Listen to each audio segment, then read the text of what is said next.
alamin salatu wassalamu ala rasulillahi sallallahu alayhi wasallam. Omulyango gwe twenda okwogera ku bache twenda okwogera ku saawa eno ni alhajbu. Alhajbu kitegeeza almanu, okulobera, nga mu lulimi oluwarabu oba mu lulimi lwa ilmu lfaraidu manu manikama bihi, ono okuziyiza oyo alina ensonga emufuula omusika, bamuziyiza okusika oba okumuziyiza min awfari hadhaihi, okutwala omugabo gwe omunene. Omuntu aziyizibwa yaloberera ilala okusikira ilala, oba bamutoola ku mugabo omunene bamuyiza ku mugabo omutono, kwabo abalina emigabo ebiri. Nga bwe ndogere ku kubawala nti abawala balina bwaba mulala afuna nisfu, bwe baba babiri bafuna thuluthaini. Abawala abandi nga ukhtu shakika, ukhtu abu binti ibini, bwaba mulala afuna nga galiwo obukwakuzo bule waliwo afunire kimu eky'omukaaga. Kati ava ku kitundu olw'obukwakulizo olwaba alobeirwa omugabo omunene, ekyo kyeta nti hajbu min awfari hadhaihi, aba aziyizibwa omugabo gwe omunene bamukasuka ku mugabo omutono. Obukulu bwa hajbu mu ilmu lfaraidu mulyango munene ino, olw'okubanga akoba nti huwa a'adhamu min abwabu faraid, n'omulyango ogusinga kuba munene ate ogusinga kuba mukulu, wa ahammuha, n'ogusinga kuba mukulu mu irimu ene ya faraidu. Ba ulama bakoba nti yuhramu ala man lam ya'rifu alhajbu an yufta fil faraid. Ba ulama bakoba nti singa omuntu abataidi mulyango guno abataikirizibwa kuwa fatwa oba kwanukula kibuuzo kyona kyona kukusikisa, olw'okubanga abataidi nani asika nani atasika, nani akendezebwa ku mugabo nani atakendezebwaku. Kati obukulu bw'omulyango guno gusuusula nti ono asika ono tasika, ono akendezebwaku ku mugabo bamutola ku mugabo omunene bamukasuka ku mugabo omutono ku lw'ensonga eno n'eno. Kati omuntu bw'aba tagutegeera guno mulyango aba teyetantala kubanga agaba maali y'omufu, tiyetantala kwanukula kibuuzo kyona kyona kye babanga bamubuuziza ku maali ey'omufu. Aksamu lhajbu, okuziyiza kuno kuteekulwamu emiteeko ebiri. Hajbu al awsafun, mulimu okuziyizibwa ng'abaziyizibwa baliku ebitendo, n'abaziyizibwa nga baliku ebitendo. Ebitendo ebyo biri bisatu. Wasufu, ebitendo ebyo enuma kweri bye twayita nti mawani o al irithi, ensonga edirobera omuntu okuba nga asika, olw'okubanga nti omuntu oyo atendebwa nti mwisi alqatilu. Omwana bw'ayita muzaire we oba bw'ayita yinayina gwasikira, kiba kitegeeza nti tajja kusika ku maali ye. Olwaki? Olwa sifa, olw'ekitendo eky'okuyita. Sifa ey'okubiri, sifatu al-kufuru au al-kafiri, omuntu okuba nga baawukana eddiini. Ono musiraamu ole mukafiri, musiraamu mukristaayo muprotestanti. Olw'okuba nga baawukana eddiini, ole ali ku nisifa eyo ey'okwawukana eddiini, ye n'aba tasika. Abaawukana eddiini tibasikiragana. Nabbi sallallahu alayhi wasallama ekyo yakitukatiriza, yakoba nti abantu ab'endikiriza ibiri tibasikiragana. N'omuntu ow'okusatu atasika olwa sifa ni omwidu. Omuntu kasita atendebwa na kitendo kya bwidu aba tasika maali yona yona, olw'okubanga omwidu buli kyagemaku kiba kike, buli kyagemaku kiba taba na kike, buli kyagemaku kiba kya mukamaawe. Omwidu buli kyafuna kiba kya mukamaawe. Kati olw'okubanga tafuna taba na kike, olw'ensonga eyo obusiraamu bwamutoola mu bantu abakola ki? Abasika.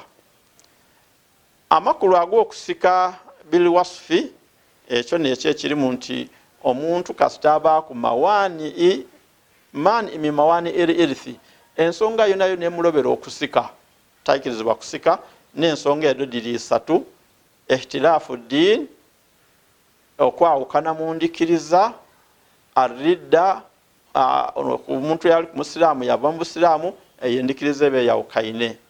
Alqatil okuba omutemu kasitoyita muntu gwosikira oba tajja kumusikira.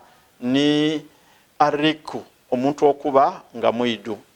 Ensonga ey'okubiri ni ekiziyiza omuntu okusika olwo omuntu ng'omuntu amuziyiza.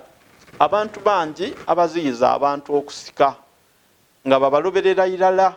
Katugeze nti Ibunu alobera abantu bangi okusika omwana omulenzi. Singa omuntu afa nga alina mutabani oyo alobera baganda b'omufu bona okusika, alobera baanina b'omufu bona okusika. Yaleka ku abantu batontono nti mu basaada alekawo ku baaba yenka oba daada singa baaba abazirawo. Abasaada abasigere bona Ibunu abalobera okusika ku maali ya baaba we afiire.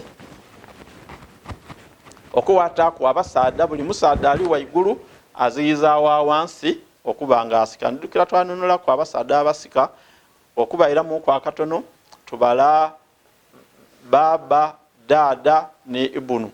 Kati abali waigulu abo baba ni dada, Ibunu nabasinika ku kimu eky'omukaaga.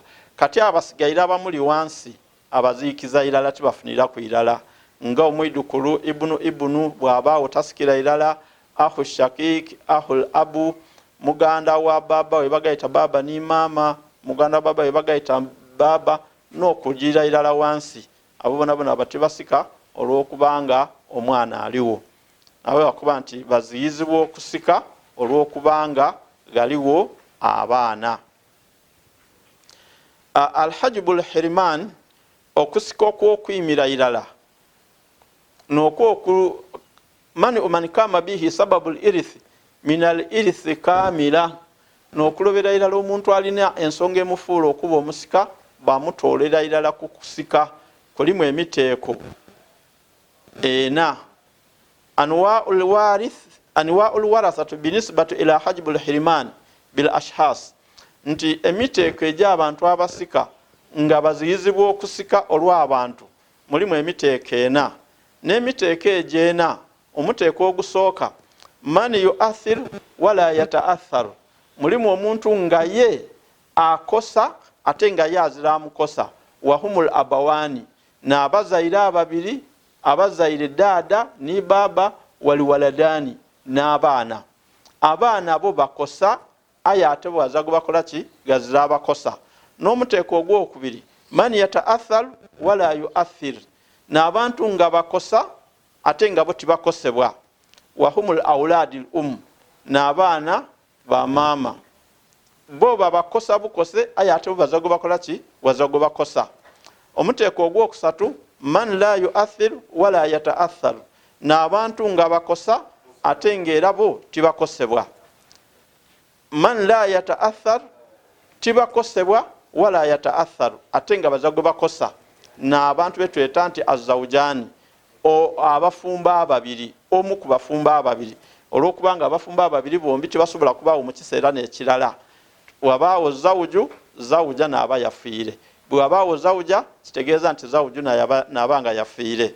Omusaada aba yafiire yaleka omukazi we buteta zawuja zawujatu omukyalo mufumbo. Oba zawuja twafiire yalekawo zawuju. Omusikyalo mufumbo afiire yalekawo iba. Kati awo kiba kitegeeza nti abafumbo bombiri tibakusobola kola ki tibabaawo. Bo bazza gwe bakosa ate nga tibakosa muntu yenayina. N'ensonga ey'okuna n'abantu nti man yu'athir wa yata'assar. Abakosa ate nga boona bakosebwa. Abakosa ate nga bakosebwa balimu emitendera ena. N'emitendera ena gino ni usulu gairul abawaini. Abazaire bona nga ti baba na mama. Usulu gairu abawaini. Singa gabaawo okukosa waliwo abazaire nga ti baba ti dada abo bakosebwa ayi nga tibasobola kukosa muntu yenayina. Akuba nti usulu gairu abawaini. Abazaire bakosebwa ayi ate nga bazago bakola ki gwe bakosa. Ng'otwaire ku baba otwaire ku dada. Athaniya alfuruu gairu waladaini. Abaana ng'otwaire ku waladaini abaana ababiri, otwaire ku binti watoola ku ibunu. Binti ni ibunu bo tibakosebwa na muntu yenayena, wabula bo n'abakola ki? N'abakosa abantu abandi.